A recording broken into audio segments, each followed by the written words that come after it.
여러분 안녕하십니까? 여러분 맨큐의 거시경제학 챕터 6장 개방경제에서요 케이스 스터디 이번 시간에는 트럼프 대통령의 경제적 귀결이라는 거 한번 같이 살펴보도록 하겠습니다. 자, 거기 170페이지 보시면은요 첫 번째 줄에 도널드 트럼프가 2016년 대선에 출마를 했답니다. 2016년 트럼프가 대선에 출마해서 대통령이 이제 되고 그렇게 되는 거죠. 자, 근데 이때 트럼프 대통령이 내세운 공약이 뭐냐라고 하면 앞에서 살펴본 것처럼 미국이 어떻게 해야 됩니까? 미국이 무역 적자가 계속 날로 자꾸 커지고 있었단 말이죠. 그래서 지속적인 무역 적자가 바로 무엇을 뜻하는가? 지속적인 무역 적자는 아니 이거는 미국 경제가 실패한 거다 이렇게 얘기를 하는 거예요. 이거 의미가 바로 미국이 국제무역에서 실패한 것이다. 미국이 주기만 하고 받는 건 없다 이거지. 국제무역에서 실패한 것이다 이렇게요. 자, 그러니까 이건 뭐냐면 수출은 잘 못하고 수입만 잔뜩 했다 뭐 이런 얘기죠. 자, 그래서 미국의 이익의 일부가 미국의 이익이 훼손되었다 이렇게 얘기를 하게 되네요. 훼손되었다. 훼손의 증거이다. 이렇게 주장을 합니다. 자, 그래서 여러 가지 협정을 다시 재협상을 해야 된다. 이때 제시한 모토가 바로 뭐냐면 아메리카 퍼스트, 미국이 제일이다. 미국 우선주의. 네, 이런 생각을 외치게 되는 것이죠. 네, 이해 가시겠죠? 경제학자들 사이에서는요, 이러한 미국이 최고고 미국 우선주의 하면서 무역 적자를 개선하기 위해서 이거는 경제가 실패한 것이다 라는 거에 대해서 경제학자들은 이걸 별로 동의하지 않습니다. 대부분의 경제학자들은. 그래서 거기 보니까 경제학자들은 반대. 아니 그건 아닌 것 같은데. 대부분의 경제학자들은 반대, 갸우뚱 이렇게 하는 거야. 그건 아닌 것 같은데 이렇게 생각을 한다는 것이죠. 일부 유권자들한테는 이게 엄청나게 정치적으로는 호소력을 갖게 됩니다. 자, 이래서 트럼프 대통령은 어떻게 했냐면 1930년대 후보 대통령이 스무트 홀리 관세법을 서명한 이래에 이제 어떻게 해요? 미국 우선주의니까 보호무역주의를 강하게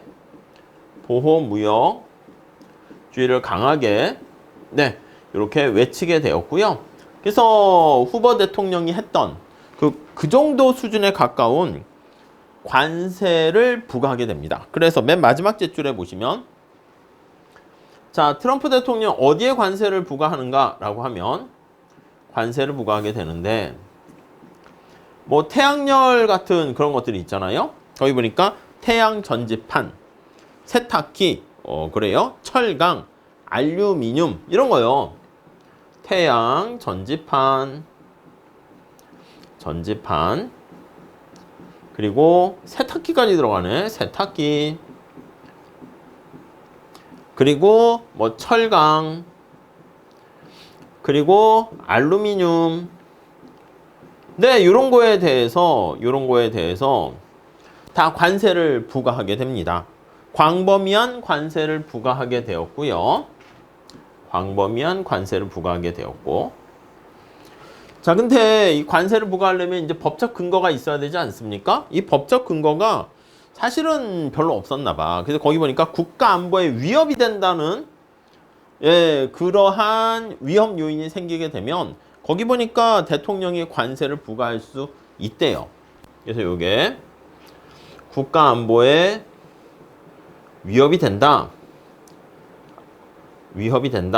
이렇게 되면 대통령이 직권으로 관세를 부과할 수 있는, 근데 거기 보니까 오래되고 거의 발동되지 않은 법률에 근거해서 이러한 관세를 부과했다라고 합니다. 그러니까 거의 사문화된 법을 가지고 얘기를 한 것이죠. 자, 이렇게 관세를 부과하게 되면 어떤 일이 발생합니까? 관세 부과했더니 다른 나라들은 가만히 있습니까? 다른 나라들도 보복 관세로 이제 맞대응을 하는 것이지. 그래서 다른 나라들의 보복 관세. 트럼프 너만 관세해? 우리도 관세 부과할래? 이렇게요. 자, 이러한 스토리로 흘러가게 됐습니다. 자, 그러면 이러한 결과 경제적인 귀결 이렇게 돼 있는데 어떻게 결론이 내려졌나 한번 보도록 하겠습니다.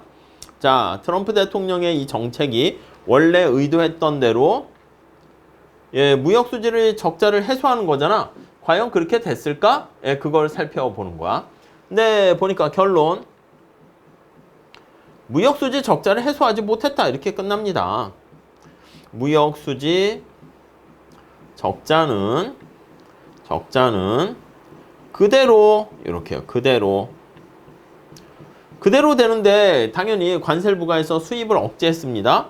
근데 다른 나라도 관세 부과하니까 수출도 억제된 거야. 그러니까 순수출이 바로 무역 수지와 관련한 그건데 수출해서 수입을 빼는 거잖아. 근데 여기 나와 있는 것처럼 수입이 감소했어. 미국이 관세 부과해서. 오케이? 근데 다른 나라도 보복 관세를 하다 보니까 수출도 감소했어. 그러니까 이게 양쪽에 이게 무역 수지가 거의 큰 변화가 없게 되는 거죠. 그래서 적자를 치유하려고 했는데 별로 효과는 없게 되고요.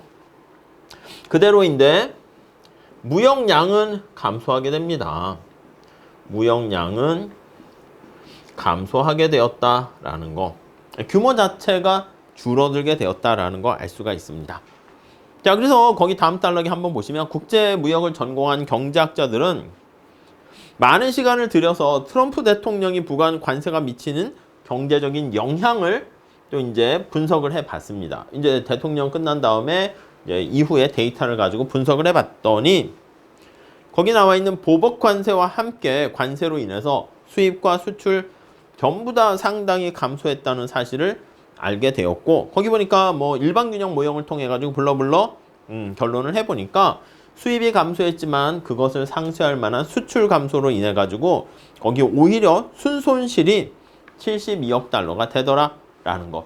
그래서 이러한 트럼프의 관세 부과하는 보호무역 정책을 통한 지속적인 무역 적자를 해결하겠다는 그러한 정책은 경제학적인 논리에 기반을 두었다기보다는 정치적인 논리에 훨씬 더 기반을 두게 되었다라는 그런 얘기를 할 수가 있겠습니다.